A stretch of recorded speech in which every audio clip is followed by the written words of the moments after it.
It's on. It's working. Can you hear me? I said no. Hello, everybody. Welcome to the Classic Car Club. Welcome to Fast Foods Edition 4. I'm going to say really quickly, these are my most favorite nights here. So at fast food, the Classic Car Club kitchen serves an excellent meal, and we have a legendary racer here to share their stories. People who live a bit more brightly than we do, people with the courage to do it. I have notes today because our guest today it's got a pretty prolific career. But before I get to that, to the right of me, to the left of you, is our good friend Mike Spinelli. You might know Mike Spinelli from the intros of F1 races, or Jalopnik, or The Drive, or any car review you've ever ridden, or half drunk at our bar. It's great to have you, Mike Spinelli. Thank you so much. Thank you, sir.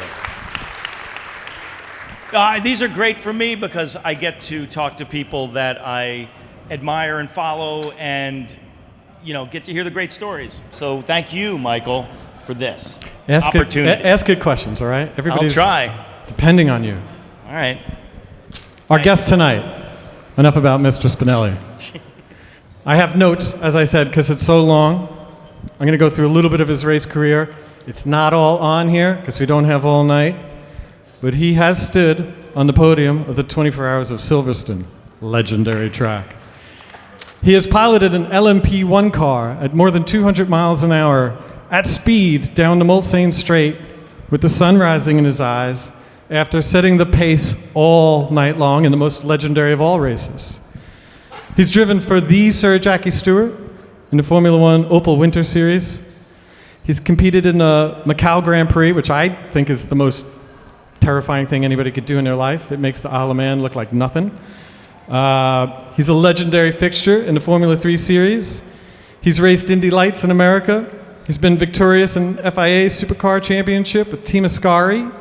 He stood on the British GP Champion and F1 GT Championship podiums. The list of motorsport goes on. He's also the author of a best-selling book. How about that? Anybody drive project cars? He's the guy that actually made it feel realistic. That's right. See, the digital guys, thanks, Dom. Daniel Craig, when he's James Bond, he drinks the martinis. It is our guest tonight that drives the getaway cars when the bullets are flying and things are exploding. He's also the actual fast guy in Ford vs. Ferrari. He drives the Batmobile. He drives the fucking Batmobile. That's very cool. He is Han Solo when Han Solo is in a land speeder. Anybody seen Top Gear? That's a pretty good show, right? He's the guy on Top Gear, if I may speak personally, that made me watch it, because it's fun to watch cars explode and all that, but when those laps happened, he was the guy who drove those awesome cars at the very limit. He's the reason that I love that show. He's always at maximum attack, and on that show, he also threw down some fast laps. He was faster than Kimi Räikkönen. He was faster than Nigel Mansell. He was faster than Jenson Button, Damon Hill, Mark Webber. These are all not slow men. Not slow. Our guest tonight is always on maximum attack. Some say his voice could only be heard by cats, and that he has 2 sets of knees. They say that he has no understanding of clouds, and that his earwax tastes like Turkish delight. All we know is he's called Ben Collins.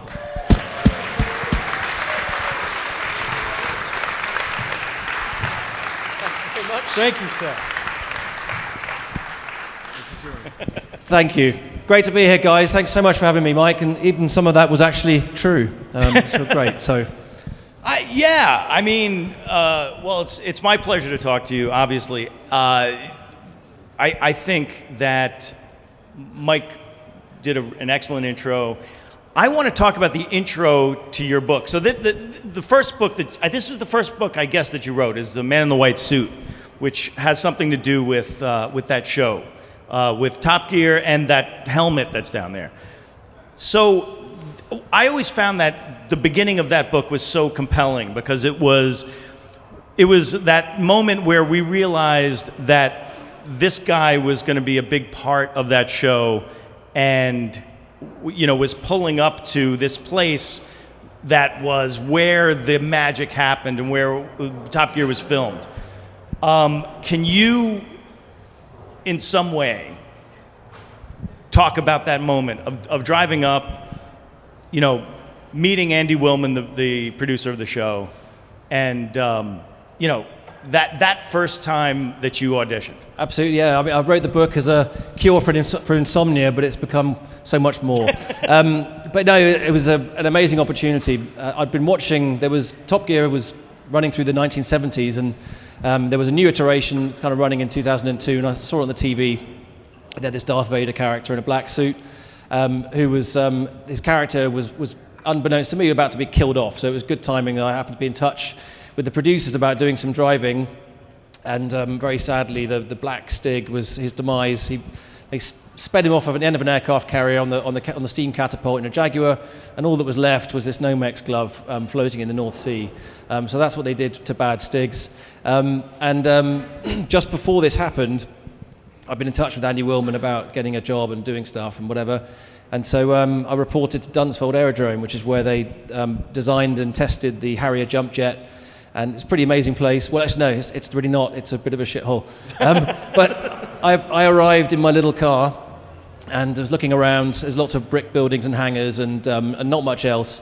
And this very disheveled man appeared, which was to be my future boss, the exec producer and the main man, who desperately needed a belt to contain his stomach and just keep his underpants out of view, with this huge folder of ideas and other junk that he was carrying with him. And this guy was going to be the arbiter of my performance. So it was very low tech. He produced this sort of 1970s stopwatch, gave me the keys to a Ford Focus, and I lapped around the Top Gear track, which is a figure of 8. It's kind of unusual layout, and did some times. And he kind of was eyeballing me, and he was very serious, but really gave me no clue as to whether I'd done good, bad, terrible. Well, that was the thing. What did you say again? That he wouldn't tell you how well you were doing or in relation to anything. There was no context at all. It was like, can you go a little faster? He was perfectly cast for horrible bosses. He's the king of the silence. You know, when they're negotiating the deal and you just stop talking, and the first person to speak, loses. That's kind of how Andy rolls. And he's a brilliant guy, very bright, very creative. But yeah, completely kept me guessing. I had no idea how well I'd done or whatever. And so I left, thought, he didn't seem very impressed. I never heard anything for about 2 or 3 months until the phone rang again. So I thought, I never got the job. And but the phone rang, can you be here tomorrow and come and do some stuff? And I appeared, and there was this ill-fitting white suit that I squeezed into, looked like a tea bag, and a sketchy helmet. One of the bosses of Alpine Stars is here, so he'd be delighted when I say that I got rid of that suit as quickly as I could and got one made to measure that actually fit, thanks to Alpine Stars. So, but it was the beginning of something really awesome, because I'd done 2 days of filming up to that point with a car commercial, sliding around on the snow, and then that was the footage I used to kind of get the interview. From there on, I was kind of at school every day, learning the trade of making these films. What was amazing about the Stig was that it I guess, right? I mean, it's he. Come on, I mean, sorry. None of that even occurred back in the 2000s. This is all a new thing. Never spoke, but the character development of the Stig was fantastic. How much of that was Willman and Clarkson and the writers and Porter and the other whoever else was writing, and how much of it did you bring to the character itself? Because the character, you never had to say a word, and the character just was so well defined as the race car driver that doesn't say anything. Yes, it was perfect for them. So Jeremy loves to talk. So having one less person in the room, one more that can't speak is ideal. And he and Willman, the boss, they were at school together. And Stig was a new kid at school. So he was the guy you kicked around a bit. And this was a long-held dream, that they could get hold of a racing driver and treat him badly. I think that was it. So gag him, don't let him speak, but make sure he tells us what the cars are doing. So it was kind of funny, but it worked. Beyond that, it was a fantastic concept, and a bit like Star Wars, you want to see, who's behind the mask. And so that intrigue really caught people's imagination. And actually, for me, it was perfect. I really didn't want to be on TV at all, and very shy. And the last thing I wanted to do was be on camera. Watching what they did was terrifying. I just liked driving the cars, so it was a perfect deal. And but very much their creation. But then, as we kind of got going and got more comfortable with each other, I would start just to screw around and ad lib, and you watch Crocodile Dundee, and he can't walk down escalators and stuff like that. It seemed natural that the Stig would feel the same way, sort of meeting the world for the first time. So we had a pretty cool time doing that stuff. Yeah, it was cool because the Stig was sort of this incredible character with the stuff that you'd be listening to while you were driving, and there were all these things where there were jokes where we walked around the amusement park while everybody else was doing that run. I was just filler. Yes. So that one, I got sent to like a theme park to go and sit on. I got paid to go and sit on rides, fall asleep on the ride. We went to a magic show, got my palm read, which was spooky. And basically, I was doing all this filler content because there was a high likelihood that the guys who were doing this long distance drive on one tank of fuel would fail. In James May's case, highly likely he would go the wrong direction. He never would use a map or sat nav. We'd always be following these guys around Europe and places like Mallorca, which is a small island. And we were following along in the support cars.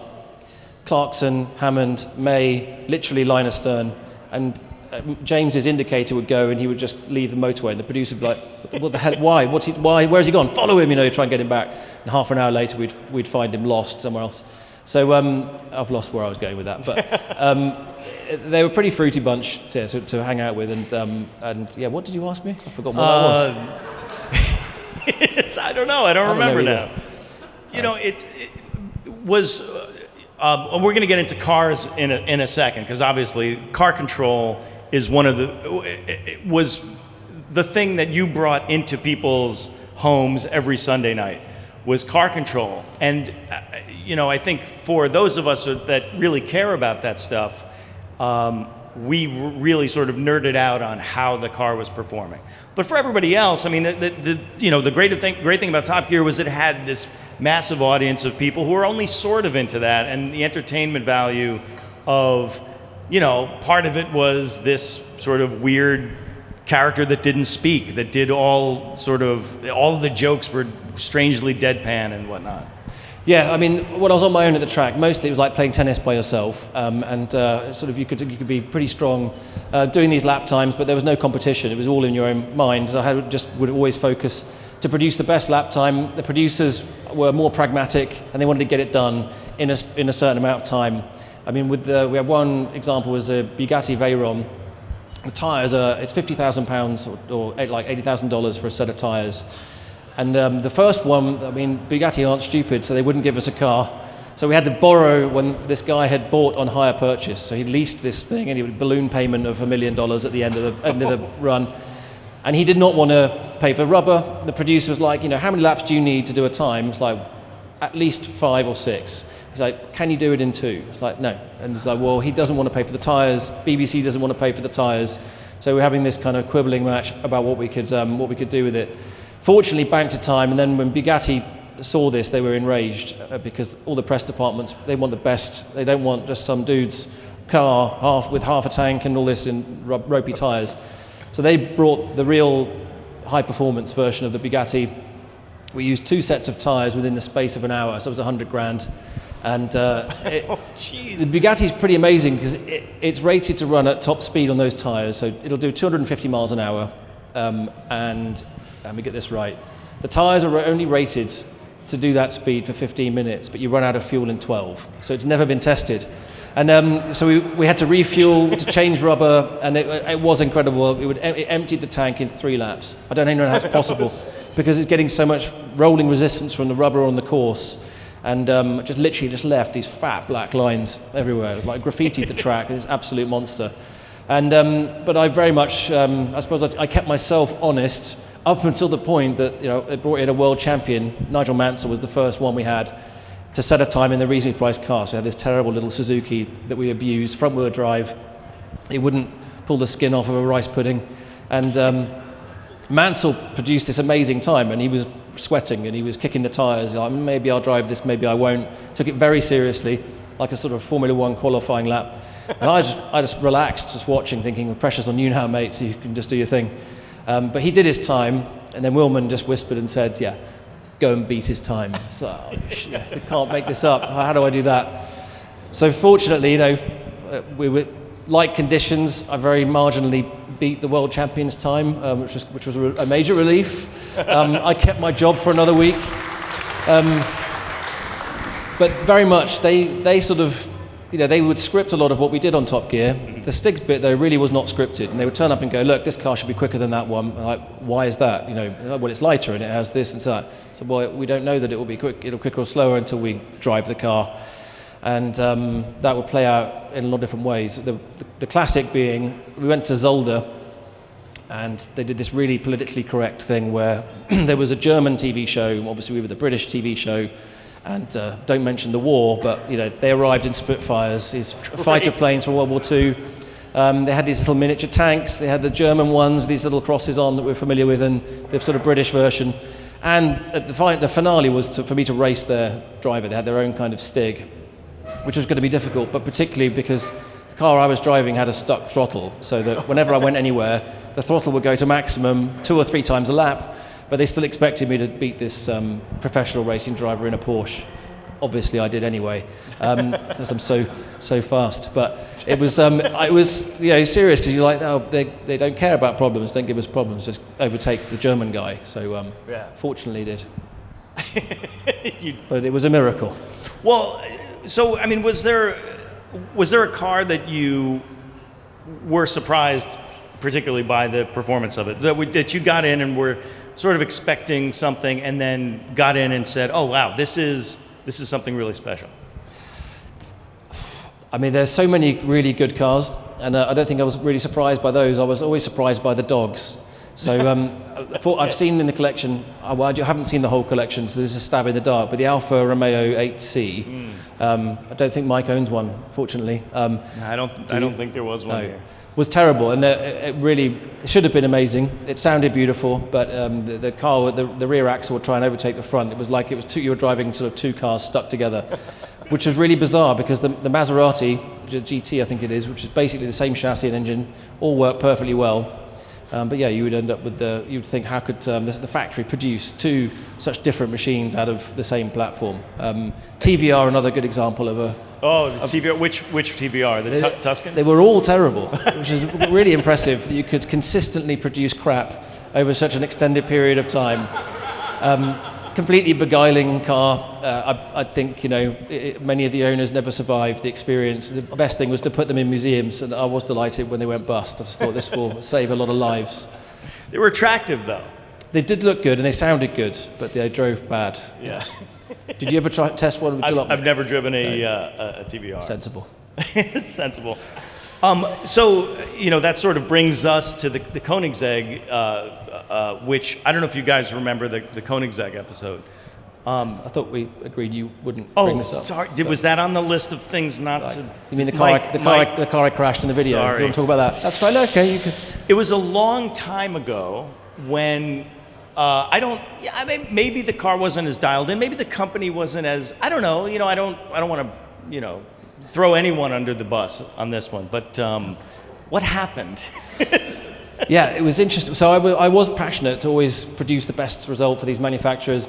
And Koenigsegg had arrived with this car. It was quite new. And they were obsessed with setting the land speed records. So they devoted all this time and money and energy sort of building a car that could go fast in a straight line, had no aerodynamics and no handling capability. So as soon as you turn the steering wheel, it just wanted to spin. On top of that, there was a problem with the brakes. So I had to keep pumping the brake pedal because there was an air pocket in there. So you would go from 165 miles an hour, try and stop it at the chicane, and the pedal would go to the floor. So you're like, okay, so I worked that out, sort of pumped the brakes up. By the way, that was a manual. That was a CCX, right, back then? It was very manual. It had no traction control. 700, and I think it was about 650 horsepower, and it was they had a huge, like a Victorian handle for a gear lever, and it would be constantly sliding, which needed both arms because the power steering was also failing in the middle of the corner, so it would be very heavy, and digging for glory with this gear lever. It was actually one of the most fun experiences of driving that I had, because it was such a beast to sort of ride on this thing. And so I'd explained, the steering is failing sometimes the brakes are failing, and it's got no aerodynamic grip, and it feels like it wants to take off, to the producer, and he's like, well, you should maybe stop driving it, we'll do another day. I was like, no, come on, we can do this. And I was trying to inch a little bit more speed into the follow-through, which is the fastest corner of the track, and I believe it was named by Andy Willman because he asked the test driver who laid out the track, it's the corner is so fast that if you get it wrong, you'd shit yourself and follow through. And so that became the follow-through corner. Anyway, it tilted a bit sideways, and when I corrected the steering wheel, it jammed because the power steering failed. So I'm blaming the car. And then it shot me off the track towards the only tyre wall in the entire airfield, which the car just demolished. And then it was embarrassing because the tyre was stuck in the mouth, the air intake, and we couldn't get it out. So I was with the paramedic trying to get this thing out. It was a Stig helmet and suit on, looking ridiculous, trying to get this thing out. And then basically Christian von Koenigsegg, who owned the car and the business and everything, came out, and I had to explain to him, this thing looks stupid. But fortunately, we talked about it. He didn't punch me because I was wearing a helmet, and then I explained that it needed downforce and that we should lower the ride height, and I gave them a list of things to do, and he went away and he came up with this Lego design that he put on, proper wing, came back with that, made the modifications, steering, brakes, all pucker, and then we set fastest time. So there was a happy ending, but that was a few weeks later. Right. Well, that's, that had to have been an intimidating car to consider. But I mean, we'll talk about how you got to the point where you could handle these in this way, because I think car control is something, again, we consider as mostly amateurs, I guess, here, but as your career started in on the farm, if we could talk about how you started, and then we'll get into a little bit of your racing career. And if you guys have any specific Top Gear questions, we can get to them at the end. Yeah. Anything else I'm missing about Top Gear that for your years there? No, farm life. I think that sums up the show. It's pretty well. Your point on car control, that was really useful because I grew up on a farm skating around on quad bikes and stuff like that, and kind of honing a skill I had a stopwatch. I would do these routes, was fairly obsessive, and there wasn't much else to do, if I'm honest. So I spent a lot of time stealing the farm kit, and that did become useful. When I started racing, it's weird, a lot of racing drivers that do single seat, GT, they don't develop the car control, because if you're good at sliding cars around and you do that all the time, you're going to produce a slow lap. Unless you're on a dirt track oval or something similar, or rally, where in the old days where you could get away with that. But even now, modern rallying, they're quite tidy. So the drivers who are good at sliding around normally are slow on the watch, and there's few that tend to cross over between the two. But I was a bit wild at the beginning. When I started the racing, I wrote off 3 cars in my first season. So I had the speed, but I didn't process that occasionally, you had to make allowances for other people. So I wasn't very good at sharing. The allowances for other people, it's always the problem with racing. It's always someone else's fault. It's brilliant. And the car control was really useful, because you will lose control, and particularly when it's raining. There's a great movie that's come out, The Art of Racing in the Rain, which is so true, because it's a totally different skill. And the cars that have normally very, very high levels of grip, they're now floating, and it's more like a ballet on ice. And the car control comes into its own. And as a 18-year-old starting racing, I read all the books I could. Unfortunately, I read Gilles Villeneuve's biography and thought, wow, this guy slides a Formula One car like a rally machine, and he wins races, and that's that guy I want to be. So I took that to heart a bit. So the car control was really very useful for filming. So with a lot of the stuff I do now, from the Top Gear days, doing the drifting and all that crazy stuff, into the movies with Fast and Furious and whatever, that's where you can deploy that legally and find a use for it. Yeah. Well, what's interesting about how, Top Gear and then YouTube videos and other TV shows and then back to cinema, sliding cars around has become, obviously it is definitely its own sport in drifting, but sort of drifting as just something fun to watch has become a thing that everybody who does a car video at least tries to do a few times. And so when you has that been, I don't know what the question is here. I mean, it's just a thing, but like, you know, what do you think about all that stuff? I mean, is it I don't know. Can you find a question? Yeah, I think there are three different types. Sorry. I don't know. People slide cars around. What's the question? Yeah. I don't know. There are three categories of the sliding, I think. The one is when you slide on the road and you see the tree in the windscreen and then you hit the tree, which is when the front is sliding. Right. And there's the other one, which is when you take a corner too quickly and the car starts spinning around and you soil yourself and go backwards into the tree. That's drifting of a type, because sliding on the road is usually scary because something is dramatically going wrong. You've screwed up, you wish you could go back in time, none of these things are possible, and then you feel a thump. With track stuff, we're kind of sliding because the cars they're not drift machines, so the drifting, they're so modified. They have so much grip on the rear axle. They accentuate the turning. So the steering racks are different. You can get almost 45 degrees steering. So the laws of physics are very different, and they're almost crabbing around like a hovercraft. Right. The driving style's different. You can handbrake in the middle of the corner. Do all these kind of weird and funky stuff, but it looks amazing, and it's kind of like an art watching the tandem drifting, like with Vaughan Gittin Jr. and all those boys. It's a really specialised thing. But then sliding cars on camera, which is what you've done and I've done on Top Gear and with the movies, you can often get handed a bag of nails where you turn the steering wheel and it's getting jammed into the wheel arch, or the engine's fluttering and everything like that, and then it's different. It's a different thing again. So you have to just go with what you have and make something happen. Well, sort of going back to when you start, what year was it when you started on Top Gear? 2002. So 2002, and then you were there nine years, something like that? Just under 8 years, yeah. 8 years. Cars between 2002 and 2010 changed quite a bit. I mean, what are the things that jump out at you? I mean, obviously, and then the other 9 years that happened after that, cars have changed quite a bit in terms of, there's tire technology, there's, chassis technology that does things for you, there's sensors and software and all kinds of crap. In terms of just the way that a car handles, the best cars, the cars that you drove on Top Gear, what are the big changes for you over the years? The tragic death of the handbrake, which I know in the US it's the e-brake, but even still you can spin the thing around on the foot brake, which was wonderful. You jam a coffee cup into the pull handle, and you can do some wicked stuff.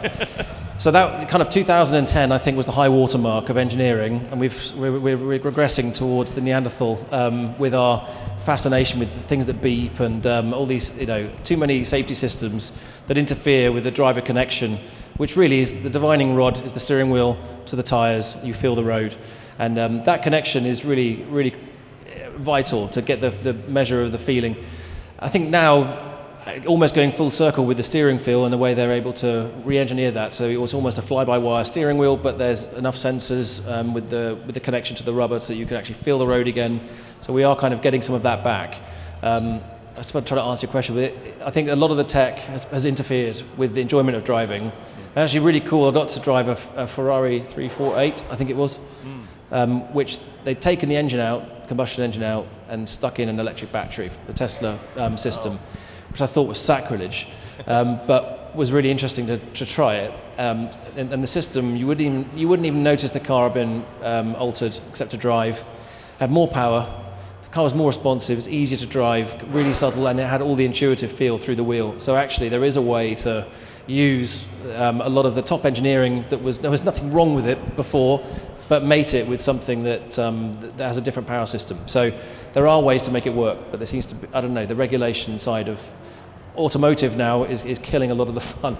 Well, I mean, it's really interesting. I mean, obviously making cars is a super complicated business, and there are these ripple effects to regulations and all the other stuff. But you can do what you want with the scooter. If you've got a scooter, you can do 80 miles an hour, and you can just stop when you want and then go shopping.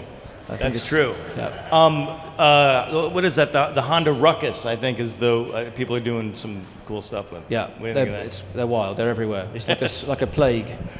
It's like a plague. That's interesting. So you're generally positive I mean, when it comes to, let's say, electric cars with hydraulic steering, is that? It's amazing. I thought key. they'd all be like milk floats. I remember driving the first Tesla, and it's great, it's powerful, but it is on train tracks. So you can't really feel much happening. It's not like driving, a Mustang, Porsche 911. But there are ways to engineer that in. There was, Formula E has developed a lot of the the drivetrain technology that you can see them sliding around with control. So there are ways to liven up the engineering side of things. And I think that experience where they put the power plant in the Ferrari really brought that to life. So I think now many more manufacturers besides Tesla are bringing their stuff out to bat. It's going to be a huge change, and we'll get to really see. I mean, the competition in the market is going to make that come to life. I think everyone's at it. Ford's just released the Mach-E, which is unbelievably fast. Cornering is next level. Yeah. I didn't drive it. I was subjected to the driving of Ken Block, but you can still feel what's happening. And I was sitting with him. We were looking at this big iPad in the center. They were desperately going through these buttons, and they were saying, what are you doing? So, well, we're trying to find how you disengage the traction control, because the guys at Ford Performance said, we will be able to do that. So it's going to be, the fun of driving will come into that for sure. Cool. So we're going to talk about the other thing that you do is driving for movies, which is you don't. It's interesting because it's you in there, and you don't know that it's you in there. But I think there was another thing I wanted to ask you before that. Oh, well, let's talk about your racing a little bit. As a lot of racers, I mean, do the kart racing sort of feeder into some kind of series. I mean, what was your spark? What got you into competitive racing?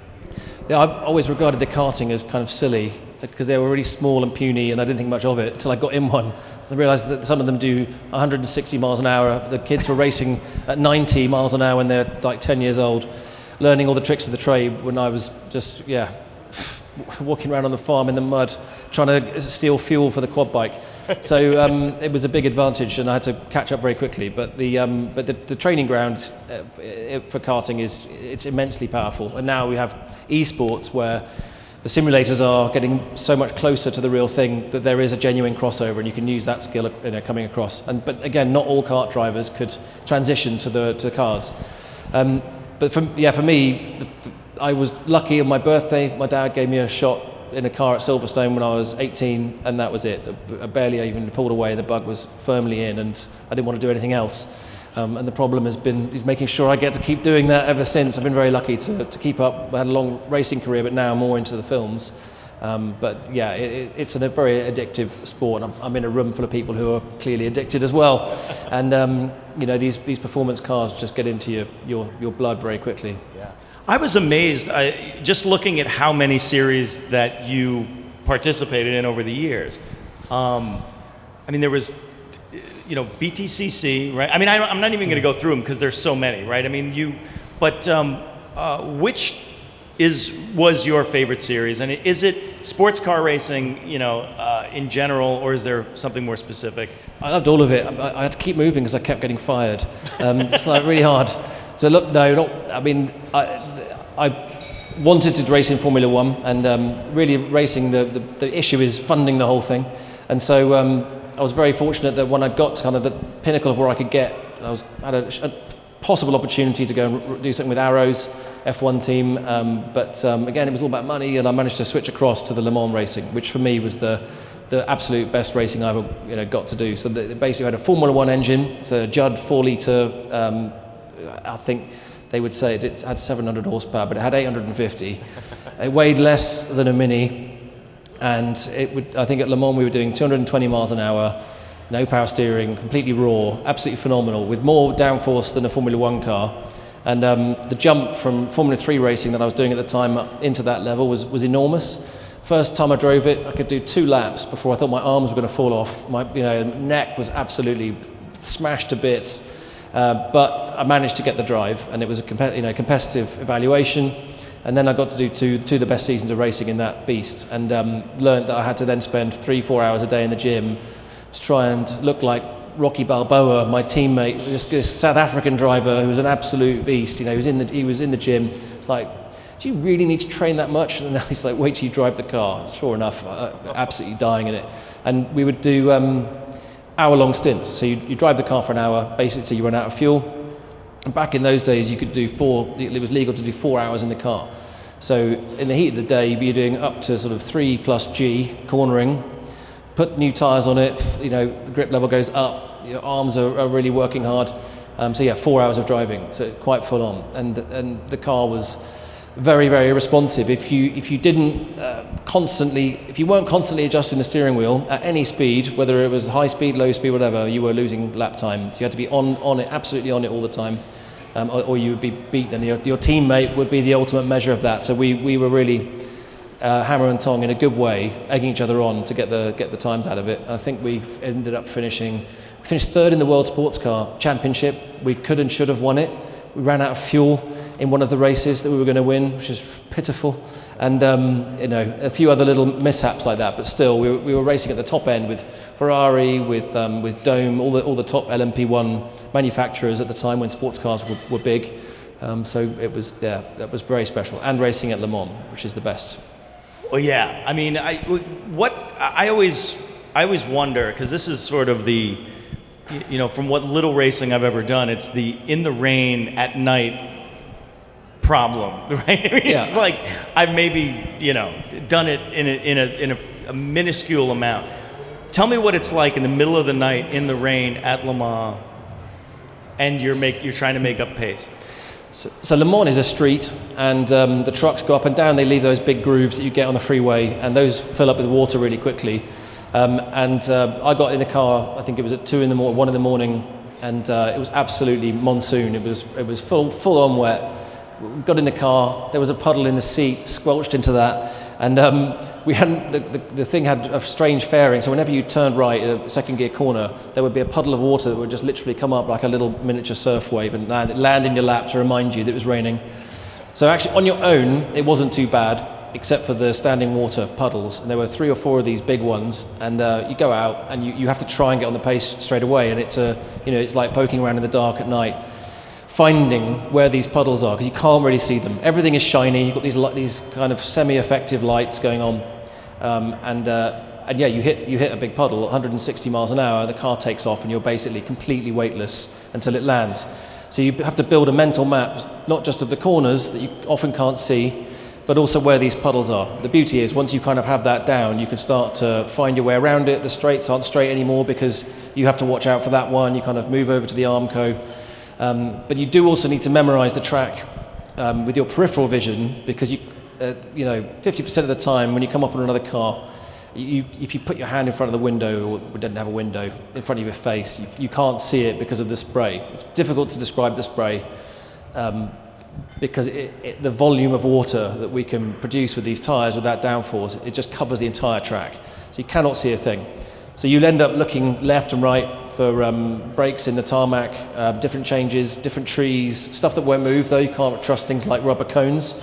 People have a habit of moving those, and kind of guess where you're going to find the next braking zone to try and sneak past these different machines, and also get used to reading the type of jet that's coming out of the back of the tyre, because you can be very focused on the gearbox of this car. You can just about make out like a dim rain light, and there can be a slower car hidden in the mist, and generating its own sort of steam and those things. The closing speeds at Le Mans can be very, very big, especially in the rain. So the smaller categories might normally be doing 40, 50 miles an hour less than us. But in the rain, if that guy's having a bad day and he's just worrying about his mortgage or just crying, they kind of give up, and you kind of come up on them with a closing speed of 120. So there's a lot to watch out for. But it's great. I mean, it's amazing that it's legal, because you get to take these huge risks, and but the rewards are there, and that for me was how we unlapped our car and caught up on the leaders right up until the point when the fuel pump broke. So but that's Le Mans. It's a brutal test of the machine, and but it's an incredible psychological kind of test, because although it's a 24-hour race, the team are there hammer and tong with the car all week. So we're testing in the night and the day. Got qualifying. There's 1 day rest, but that's when they rebuild the whole machine from top to bottom. So they work the hardest, but yeah, we get the fun. Yeah. Well, I mean, it's terrifying, but it's amazing to watch if you're a fan. So drivers that you admire, you said Gilles Villeneuve. I mean, an aggressive style, that seems to be something that you kind of gravitated toward. Is that it, or am I right? I once talked to Jackie Stewart, and I think I made a mistake. I told him I thought his driving style was meticulous, which I just sort of felt that he was very meticulous behind the wheel, but he took a mild offense to being called meticulous. Is that just, I mean, a racing driver always has to go for it when they have to go for it. But overall, would you say that your style is aggressive or meticulous? I've had definitely to calm down, especially from the early days. But then Jackie was a brilliant mentor. I got to race for him fairly early on, and Vauxhall Lotus, which is had slick tyres and wings and everything, kind of like a Formula 3 car. And Jackie is quite special. He's a three-time world champion. He was an Olympic shot with a shotgun. He's incredibly talented, and really acutely, he is a meticulous businessman. And before the race, he would come and inspect the pits, and we had these race trucks there, and he would always make sure that the I think it was Bridgestone was one of the sponsors. So he would stencil the tyres on the truck, and he came round, and it was all hell because the tyres weren't all lined up. They had to jack the Arctic trailer up, turn the wheels round so they were all in perfect order, and then Jackie was happy. So he took that approach really to everything. And then there was me, which didn't quite fit into this mould, and he gave me some words of wisdom, which I think I should have realised it was a slight insult, but he said there's a fine line, laddie, between bravery and stupidity, and I think he was really leaning on the latter in my case. So I had crashed in one of the heats. We had 2 heats and a final, but I was there to make it up in the final. Fortunately, put in a reasonable show of that, and but I learned a lot from him. He's fantastically smooth, and so he's able to, by being smoother with the weight transfers, you can basically create more grip in the tyre, and without getting overly into the philosophy of that side of it, but that's how he was able to produce faster lap times, because he was able to nurse the car around, protect the tyre, use it to create the grip, and he's not shy of taking his drivers around for a bit of tuition. So it's quite tough. And even in Formula One, he was grabbing his drivers and saying, "Listen, you can do this better," and he'll show you how. You also wrote a book called How to Drive, basically. And you did I think you did one for America and also one for the UK and rest of Europe. Well, I mean, just because I think it's a really interesting book of fundamentals. What are the? I mean, I still want to. I don't want to get too into the, because I could nerd out here with you. You're feeling sleepy. What are some of the very basic things that an aspiring good driver needs to know? Anticipation is the biggest thing, and looking ahead. That's just the most obvious thing. What's in front of you, what's going on around you, and learning that side of things. But I can't help but talk about the difference between the 2 books, because I got to study how people learn to drive, and in England and most of the world, a Starbucks barista gets more training how to use a coffee machine than most of us get to learn to pass the driving test, which is bizarre. But my favourite part is the different state systems around the US, and down to the fact that so each department of motor has its own handbook, and different states quote different braking distances, which is great. And in Alabama, the braking distance is considerably shorter than the one in Texas and so on and all that. And it's just bizarre. And again, in Alabama, the first thing they offer you is to donate your organs right up front. Before you get into any sort of discussion of skill, like, you're probably going to die, so donate something. Do something useful. So yeah, it was pretty cool. But I think actually the driving in the US, it's a much bigger challenge, because you have every type of topography. You move around. It's such a vastly different road network from one state to the next, or one city. I think that's what's fun about it too. You get to drive out of the city, and you're in a completely different environment. You go upstate, you go wherever you go. The cool thing is, with being able to take these cars and others around tracks, is that you learn a completely different type of driving, because driving at speed is totally removed from road driving, and you're forced to look further ahead, because that's how you can slow time down, give yourself space to make decisions. So the track driving, I think it benefits everybody. So it should be part of the test, really. We should all have to do a lap of Watkins Glen. in less than 2 minutes, which you can all try and do in a minute. That's right, up in the sim. If you can do 2 minutes and parallel park, you get your license. Yeah, I'm not as good at parking, but don't need to bring that up. Okay, so let's talk about movies because you are, we've all seen movies with, cool car stuff happening and may or may not have known it was you behind the wheel. So let's go through the Bond stuff because that, I think, what was your first cinematic experience? I broke all my ribs racing, and within a week of that, I got a phone call to go and do an interview for a movie, which was pretty cool. I've been in touch with the stunt coordinator of the Bond films, a guy called Gary Powell, who's a heavy hitter in the stunt world, and he'd kind of given my number out to another guy, and he was making a film with Nicolas Cage. It was going to be the biggest car chase in London's history. So I went out with my busted ribs and went into a car park. I had to slide this thing around, and it was excruciatingly painful, but a ton of fun. And I thought it was an opportunity that I couldn't really miss. So I was very lucky to get that break. And then from there, learned all these weird things they do with movies. So they'll have 10 cars to film on one. So if it was a Mercedes in that shoot, they had 10 of these Mercedes, one or two with a pod system on the roof. So they'll put the actor in the bottom, the stunt drivers on the roof with a remote set of steering wheel, pedals, gear shift, all this sort of stuff. And I was doing this for a while, working on this film for like 2.5 months. And Cage would kind of give me a funny look in the morning, be like, "Hey, morning," like, "Hey, good morning." "Hey, morning." But he looked nervous, and I realised in the end that he was glancing at the fact that I had a helmet, and I think he's like, "I'm in the same car as you, buddy, and I don't get a helmet. So why do you get one?" It's like, "Oh, I'm kind of in the fresh air, and if I tip it over, it's going to hurt." So yeah, but I had a lot of fun with that. And then from there, went on to Quantum of Solace, was my first Bond movie. We rehearsed for, I think, about a month. I think we destroyed 300 sets of tyres in the process of making that movie. And they had 12 Aston Martin DBS cars, all of which were destroyed as well. It was pretty remarkable. Some of them intentionally. But yeah.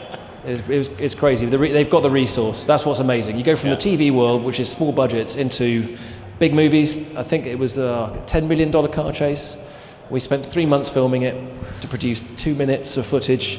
But yeah, absolutely amazing journey because you're working with the best stunt people from all over, every type of skill, from the martial arts, the bike guys, and huge experience. And there's a language to filming. You get big crews of sort of 150 people. All the chatter on the radio and deciphering what's important, what you can ignore, and all that to get that magic shot. It's really awesome. How is it choreographed? I mean, is there some big piece of tarmac somewhere where the cones are laid out and you run through the moves or something like that? Yeah, you get to revert to being a child, and you get these little toy cars out, and we draw diagrams with crayons and make markings, and it comes down to that. So we'll chalk up, particularly if we're out and we haven't had a chance to rehearse something specifically on an airfield or whatever. So we'll measure up the streets, take those measurements to an airfield usually, and mark them out with cones and tape and everything, and recreate as closely as you can the exact routes, and you can fine-tune all the timing so that when you go to the actual place, you're ready to go. You can't do that. It's chalk and toy cars, sidewalk, and you go, "Right, Bob, you're going this way. Jeff, you turn left. Don't hit Bob," and all of that stuff. But when you watch these films, it kind of, all of the stuff you can see is obviously not real. All the background cars, people walking around, they're all carefully positioned and then watched, because human nature, people don't always do the same thing twice. So you have to be quite alert to that. Yeah. And adjust. I mean, it's got to be an incredible thing. Did you do any of the Fast and Furious? I worked on number 6. I doubled Vin. 6? Wait a minute. Which? Really? Yeah. So I got to wear a bald cap for 2 months, which was awesome, and doubled Vin, and yeah, that was it. I mean, amazing. So it was a big American production. We had a Dodge Daytona, the big thing with the whale tail, didn't handle for toffee, and it was the worst prepped car ever. The handbrake didn't work, it's automatic, could barely do it, so it was a proper handful. But it was amazingly good fun. And they closed down like the equivalent of Times Square in London, Piccadilly Circus. They got to slide these 2 cars around at 65, 70 miles an hour at 2 in the morning. So we had 2 nights doing this. And they couldn't actually stop people coming in and out of these nightclubs. So they had loads of the stunties. They're all dressed up. So the girls were in the mini skirts, hanging out, doing their bit and marshalling all these real people. And the guys were all in their disco kit, marshalling their people as best they could. And because I mean, you don't want drunks sort of wandering into the middle. You don't want of the show. drunks. You don't want drunks. No, they're bad for driving. And really critical. And you kind of think, and it's a massive pressure moment because you get it wrong, it will fly off and cause a big problem. So the adrenaline level's really high, and it's very similar to doing a qualifying lap when you've got one chance to get it right, and it always has to be right. But amazing. We did some great car chases with that, and there was an airplane that exploded and all kinds of weird stuff. And Vin became Superman, and he managed to fly across 2 different sections of freeway and land perfectly alive on the other side, and then drive off. Special. Did he actually do that? Did he do his own stunts? No. So there's some big, hard stunt guys with cables attached to them doing all this crazy, amazing stuff. Because you watch those films and they are, like with Bond, it's amazing. They don't use CGI. Everything is real. There's always a man and a woman in the car doing those things. And they could fake a lot more than they do. It's brilliant that they don't, and you can get a lot more intensity in the footage that way. But those big flying shots, it's a dude with a harness underneath the clothing with pick points that they attach cables to. I'm glad I'm not that dude ever. Ben just drive the car and sit over there, and then watch these people do amazing stuff. And we had one attached to I was in a car in front of a tank. The tank is hitting the back of the car, and I had to be. One of the things you need to understand is that if the track touches the car, it sucks it in. And it does it within a half a second. So if the tank track at 50 miles an hour, 30 or whatever, as soon as it makes contact, it's magnetic and you're done. You're going to go underneath. So it was me driving, another lunatic in the passenger seat, and in fact I was driving as a chair. So it's a great picture. I should have brought it, but I was wearing a leather chair suit. So I had the seat rest on my head. So I was wearing a little mesh thing that I could see through, and I had to put my arms at the bottom of the steering wheel so that they couldn't, and I had to sit really still like this and just drive as a chair. And stunt guy was on the roof with his wire on, and to keep him exactly in the right place, and then get nibbled at by the tank. No pressure. No great. Pressure. No. Fine. Just get it right. Yeah. I guess. More modern films that you've worked on. So actually. I'll just say it, Ford versus Ferrari. Awesome, great film. So I mean, what an amazing automotive visual film. What was your part in that? So I got to play the role of Denny Hume, who was Ken Miles' teammate when they won Le Mans in '66. So that was pretty awesome. So I had a massive speaking part, and I said 3 words. They couldn't cut me out. So, because Christian Bale was in the background, so I managed to make it onto the big screen. But it was really Always cool. have the star in the background. Yeah, it took me a week to get those 3 words out. I was stuttering my way through the lines. It was really fun. So I did about 2.5 months of filming. We had a big stunt team, mixture of racing drivers and stunt dudes, and the cars looked amazing on the outside until you opened the door, and it's kind of like it's made of plasticine, and held together by hope and glue. But it had a big thumping V8 engine, which you had to respect because we were doing up to 180. Not very often at that speed, but there were shots at that speed, and a lot of the time over 100 miles an hour. And it basically a tube. It wasn't really tube frame, but it was a chassis with an engine in it and some gears, and they were all very different. Actually, they were all a lot of fun to drive, but they were quite crudely built. So. But we could skid them around and did some terrible stuff to them, and did some good, really cool crashes. Yeah, I mean there were some really cool crashes. Actually, if you go to YouTube, there are some crashes where you can see behind the scenes of the cars aren't the cars that actually crashed, which would have added a few 100 million, I think, probably to the. Oh yeah, you couldn't do it with the real things. They had this one amazing rig, and we were all driving along. We used Road Atlanta to mirror Le Mans because they didn't want to go to France. We're barreling along, there's about 20 of us, and they had this rig thing, it's like a special effects truck with like a pogo stick, a hydraulic thing, and a sort of Ferrari mounted on this stick, basically. And we would all get up to 65 miles an hour, and then they would fire this car through the air. And it was great. And it flew through, and I was looking in the mirror thinking, wow, I wonder where that will go. And it kind of landed behind me, and then it hooked up on its wheels, and no one had thought to lock the wheels. So it landed at double our speed and just took off. I was like, wow, this is catching us. So it was doing its own thing, obviously no one in it, and it was just wandering around the track, and it nearly thumped one of the camera cars and then just tore itself to bits.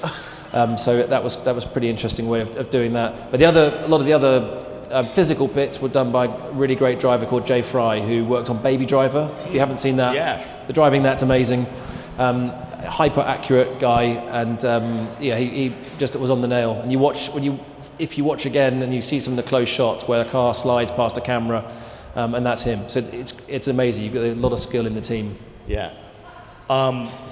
So more and more actors, obviously, over the years are doing their own stunts, their own driving. Who, if I may ask, who is the best that you've worked with, and who maybe needs some extra lessons? Well, Tom Cruise does his own stunts. So if you work on one of his films, you won't be driving a lot because he's in there and he's doing it, and it's pretty amazing. We had him up at Top Gear. I've never met a more determined man in my life, and it was actually raining, and Cameron Diaz was faster. So very smooth. She's done a fair bit of racing, and girls generally were quicker on Top Gear. Sorry, sorry to let you down, but I know we all like to think that we're the number one. But the girls took the instruction a lot better. So we had, I think, out of 8 girls, 5 of them topped the charts. Ellen MacArthur, the sailor, Jennifer Saunders, who just looked like your mum. And Cameron Diaz, really, really fast. So he came back when the track dried and wanted to go again, and he set the fastest time. And what was remarkable, the producers were really crapping themselves about his insurance premium. So they didn't really want me to tell him too much. And I was getting the tap on the shoulders like, leave him alone. He knows enough. So stop talking to him. And I'd shown him how to cut one of the corners, and he ate the whole thing, and basically the car tilted up onto 2 wheels. Looked like it was going to tip over, and the producers really had a fit behind me. But he unbelievably kept the power on. You could hear him teasing the power as this thing looked like it was going to tip. Landed it across the line, and that was his quickest time. Wow. So he was really special, and fully committed.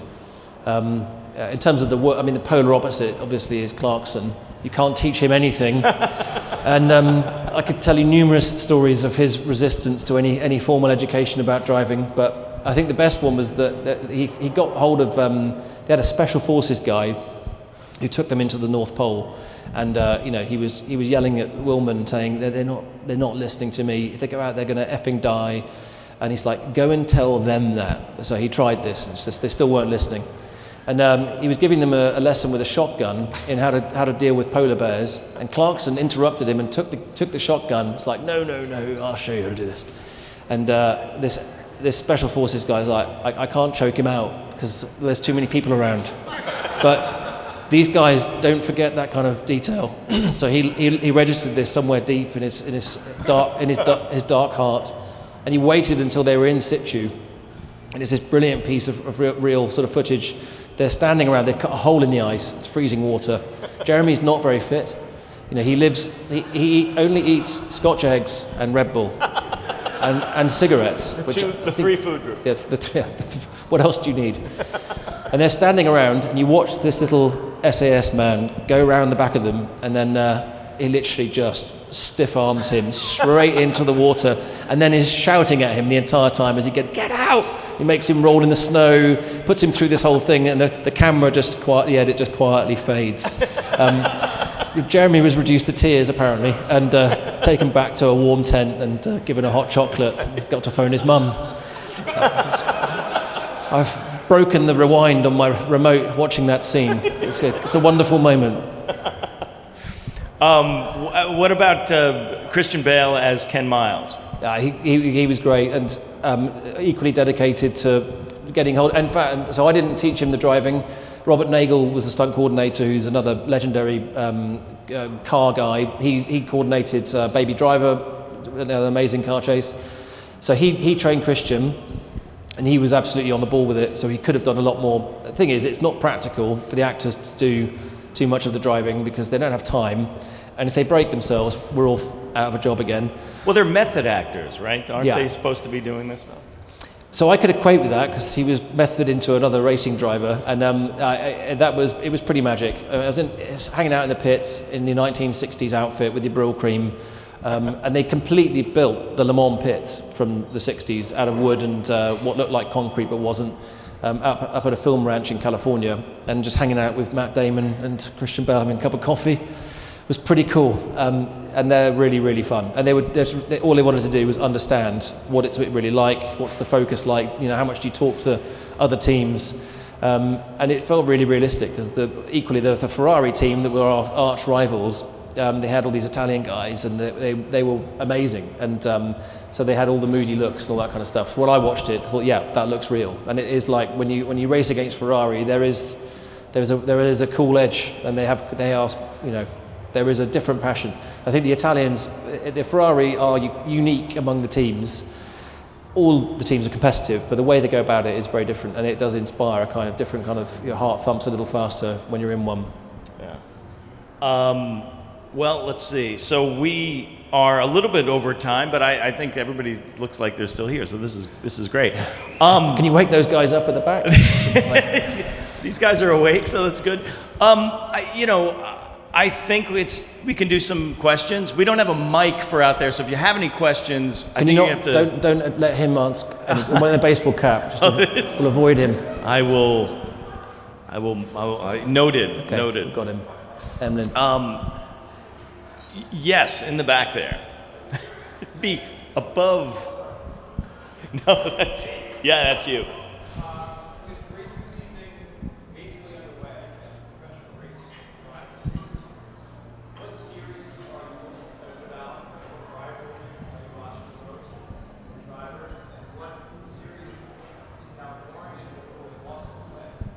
So, I love IndyCar. I think that's the greatest racing spectacle now, really. The guys have to do all the, from short circuit, long, different types of ovals. But actually, thanks to Netflix, I'm now into F1 again.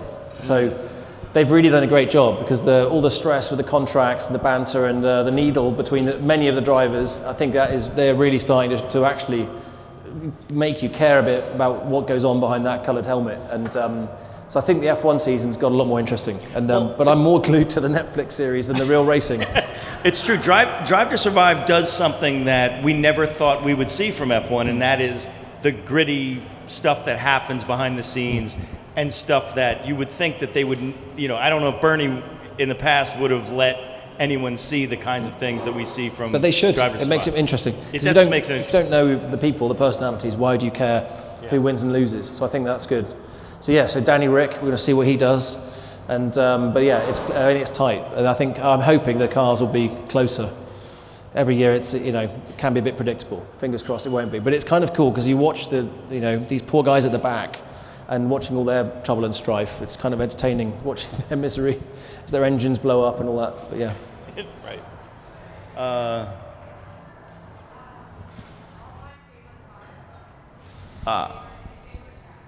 Lincoln Navigator is my favourite car. Yes.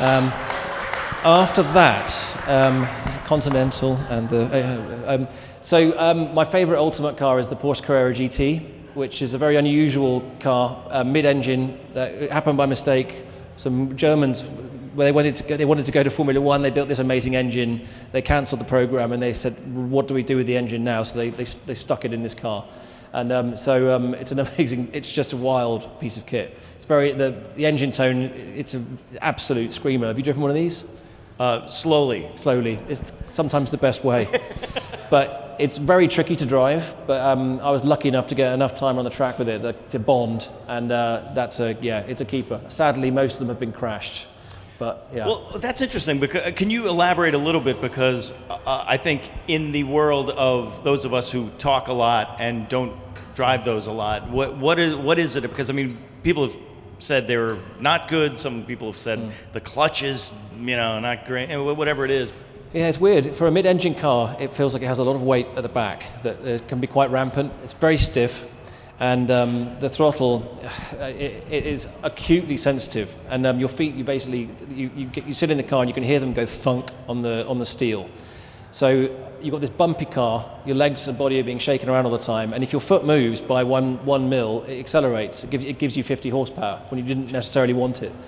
So on a bumpy track, you're with your foot, until you've worked out, you have to you have to really lock yourself into the car, and then you're able to start controlling it. And you have to be able to respond very, very quickly with the pedals.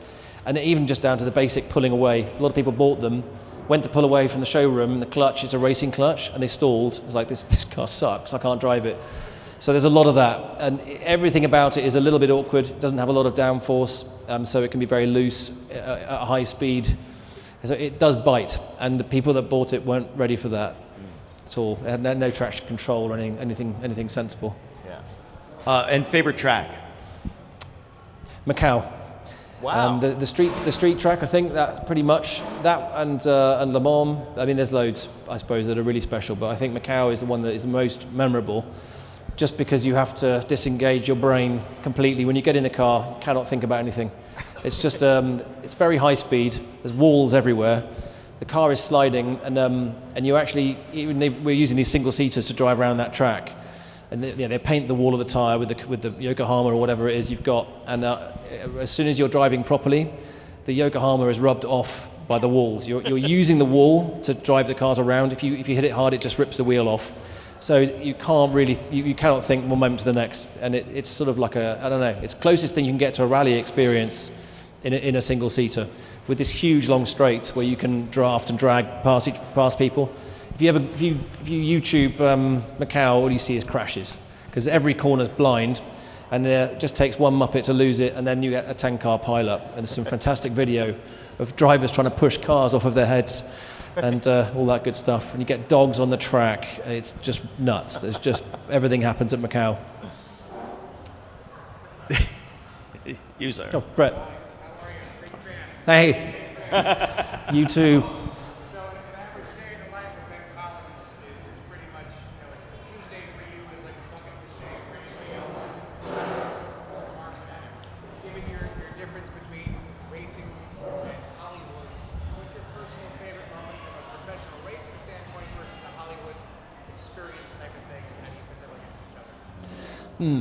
They're so different. Racing, when you cross the line first, that moment is very powerful, and there's such a huge build-up. I think probably finishing my first Le Mans was a big one. I was so glad my wife was there with me at the time. Sorry, it was an in-joke. Georgie's having a great time in the French countryside. Cheese and wine was absolutely the right thing to do. And I'm just ripping into her because I promised I'd never let her forget it. But we were there together though.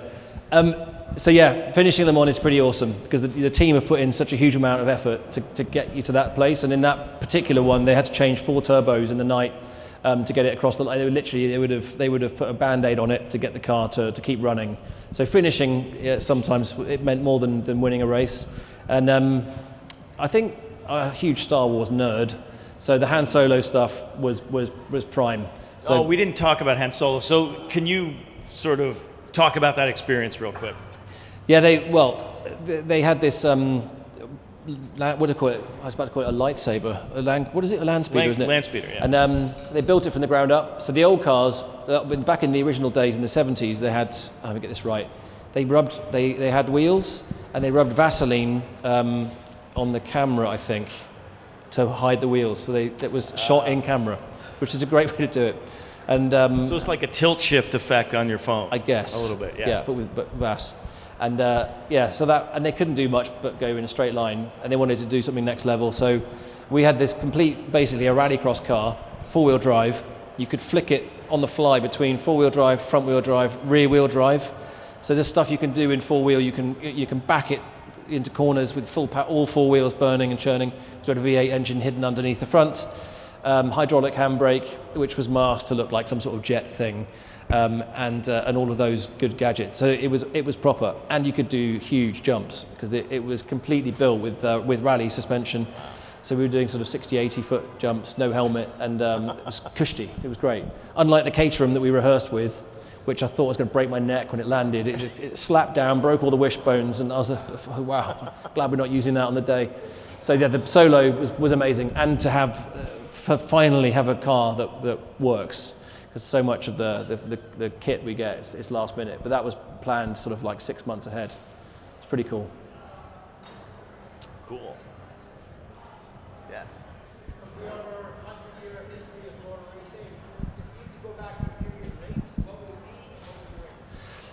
Well, the Senna period. So he's the ultimate, for me, the ultimate icon. And geez, if I could race in Formula One, I'll take anything anyway, whatever's on the table. But I think that period in the 90s was particularly special because the cars were such a challenge to drive. And on that in-car footage, you watch these guys, the cars are all over the place on the bumps, high downforce, mega power, digging with the manual change. So I think the driving effort was much more apparent. You could see them controlling the wheel. They didn't have too much grip. The tyres had you could slide without losing lap time. It was a much more spectacular era. So for me, the era just before the active cars, I think was the best for me. Yeah, amazing. I mean, Senna's Honda, incredible. What is your favorite fully manual car? What's best manual car?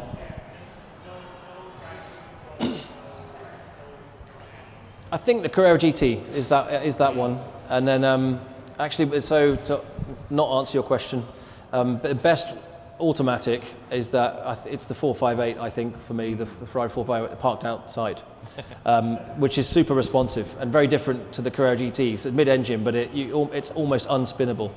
The car you can slide it and you just freeze, and the car will kind of straighten itself out, and you go again. So it's very, very forgiving and just a lot of fun, like an everyday thing to go hooning. That would be the one. What's your daily driver?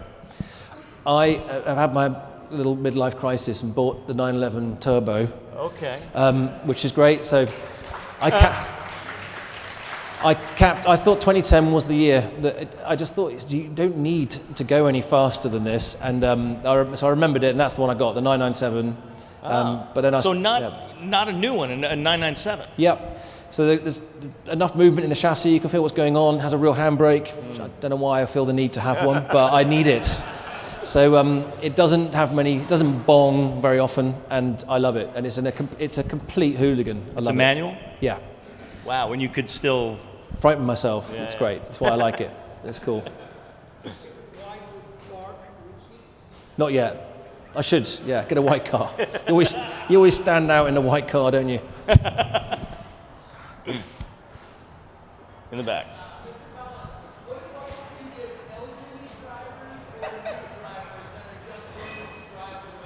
Stay out of my way.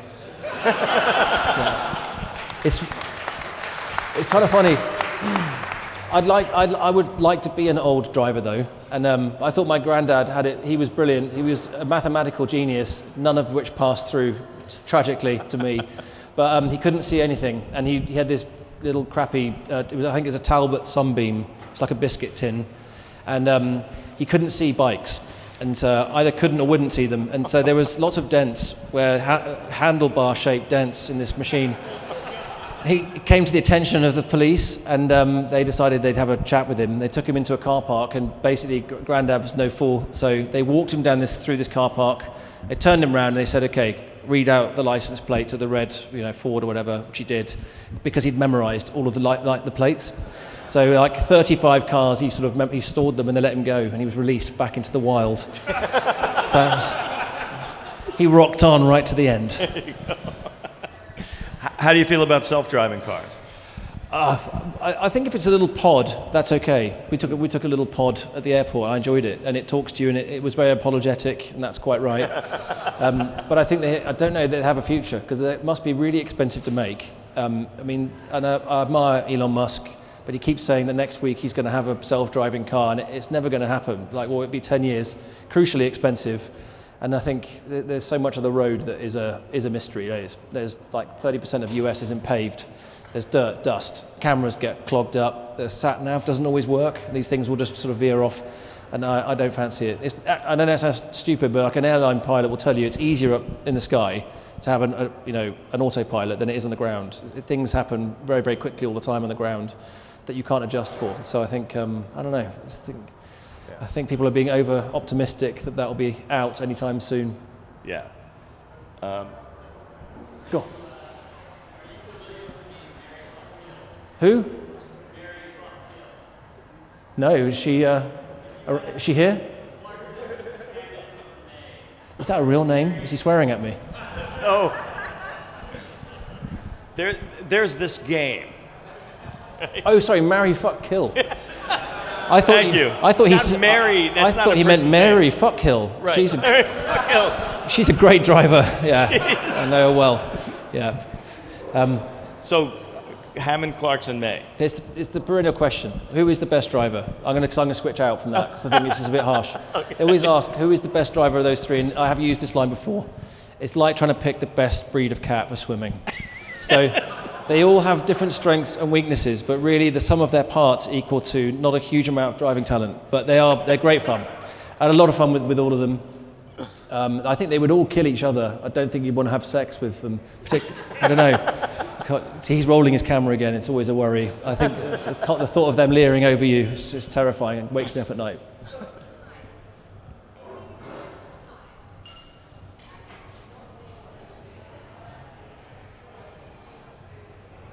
I'd maybe be an auditor. Yeah. Insolvency. I think something like that. I don't know. Well, I did join the army, and that was going to be a thing. Unfortunately, the racing kicked in again. So, and bizarrely, I ended up sponsored by the Ministry of Defence, driving a camouflage car around ovals. And it was actually ironic. The series was based on NASCAR, but the Brits called it ASCAR, which American drivers always like. Oh, and they would be invited over, and then they were embarrassed that they on their CV now would always say they race ASCAR. But yeah, that was a lot of fun. So I suppose, yeah, I would have enjoyed that. Would have been a cool career. Cool. I wanted to talk a little bit. I mean, if you could sum it up real quickly, your time training with the SAS, Special Forces, if anybody doesn't know, the physicality of driving, obviously, that must have given you some advantage. Can you quantify it? Did it give you anything sort of mental and not just physical?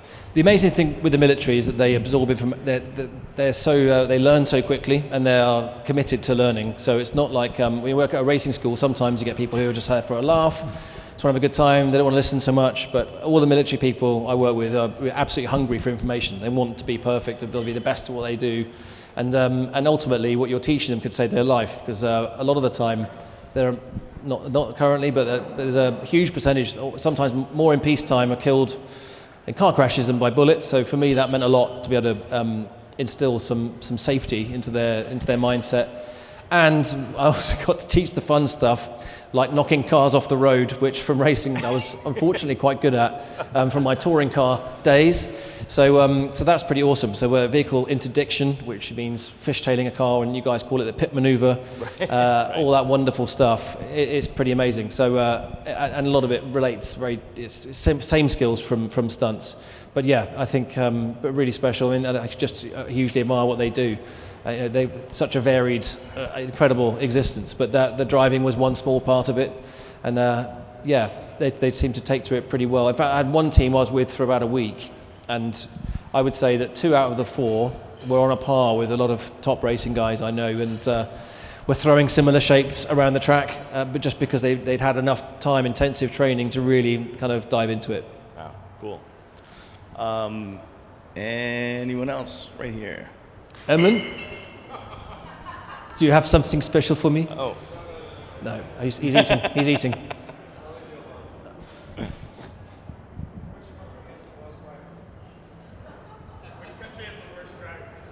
Oh. Besides the US? I'm just kidding. I'm only kidding. Anyone that's been to North Africa knows that's not true. It's pretty wild out there. I think, I don't know, it depends how you define best and worst. I think driving in Italy is pretty awesome. Everybody uses the horn. They have that down. Tunisia and Turkey, they've definitely got the fastest taxi drivers in the world, apart from Germany, actually. They're also on another level of aggression. Surprisingly so, they really go for it. So I don't know. I think, but although the road death statistics do speak for themselves, and I think you have to understand there's that culture, isn't it? Like in China, if your vehicle is bigger, you can take the other person's lane while they're in it. I realise that. So you really need this little crappy little thing. You need something big because people just muscle in. If their car's bigger, you see them coming at you, no indication. But it's meant to be obvious to you that you're supposed to move. Yeah. So maybe it's there. All right. Any? Back there, Colin. Favourite stunt car? I think the Han Solo one, the Bond Aston. Give it the DB5. Oh yeah, there's a new DB5 stunt car. That is amazing. What's that? Yes. So the original car, 1964. So they mirrored the shape, but they made it. The bodywork's made of carbon fibre, super light. The car weighs 30% less than the original, I think, and it's got nearly double the power. So it does a lot. It's really, really cool. So eventually we'll get to see the film, I hope. It's November this year at the moment. Fingers crossed. Maybe. But most of it's on the trailer, so we can enjoy that. Yeah.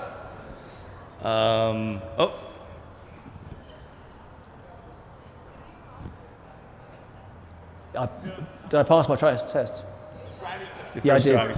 I passed it, I promise. You did. 3 lessons. What did you take it in? I can't remember. It wasn't a good car.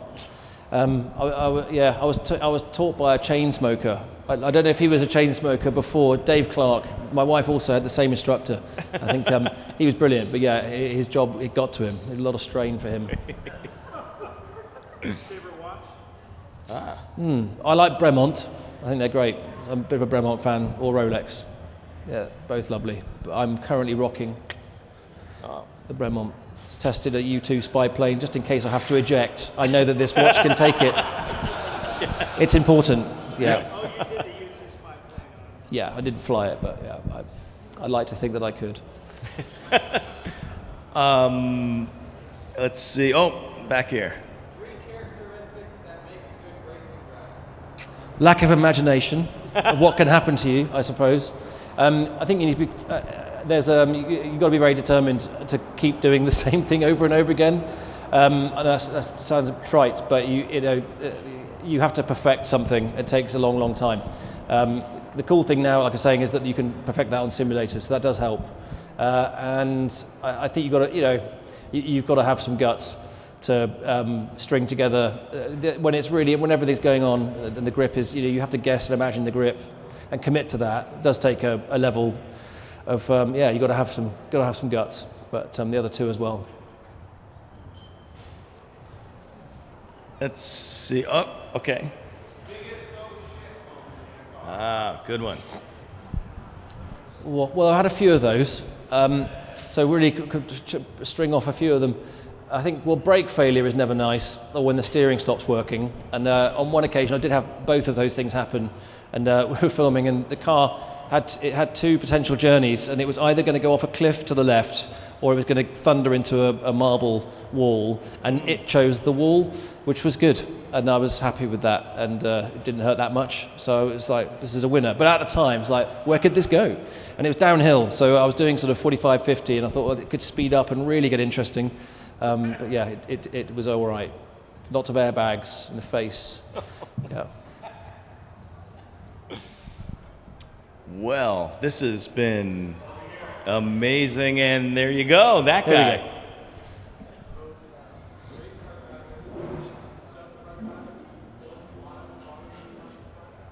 There you go. They do what to them?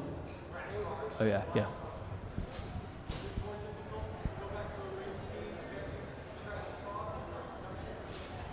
I just tend not to tell them, and I hope that they don't see you do something and then the movie comes out later and everybody's forgotten. But it's interesting because racing, you're there, your job is not to crash the car, and then the filming is completely the opposite. And with TV, if you scratch the car, you normally get fired. That's like a massive no-no. And then in movies, they're like, we don't care, there's more of them. So just get on with it. As long as they've told you that you can, I think it's just, unexpected is what people don't like. Like in the car park, reversing into someone else's car. Not so good. But yeah, it's weird. But that's the cool thing about the movies, is they have the budget to do it.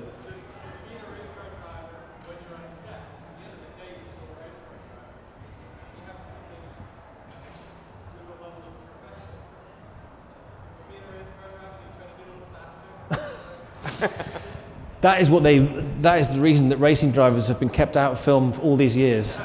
Because they don't, people, they go off, it's like, no, you idiot, the camera wasn't, whatever, they weren't ready. And you've got to think about what's around you. The thing that links the two is the visualization, where you imagine what you're going to do before you do it. So with racing, you imagine the perfect lap, you program it into your brain until you're able to then action that and make it happen. And with the film, it's the same timings and everything, and you're trying to imagine how things will go, maybe different variations on what may or may not happen. I think there was Rossi did a brilliant explanation of that. He did some crazy move at a chicane and overtook, I can't remember who, but in a place no one had ever done it before. And they said, how did you come up with that? And he said, Casey Stoner? He's a Stoner, yeah. And he said, I thought about it and I dreamt about it the night before. So he preloaded it. And that is definitely a common link. So the thinking aspect I've learned from the racing is very helpful for film.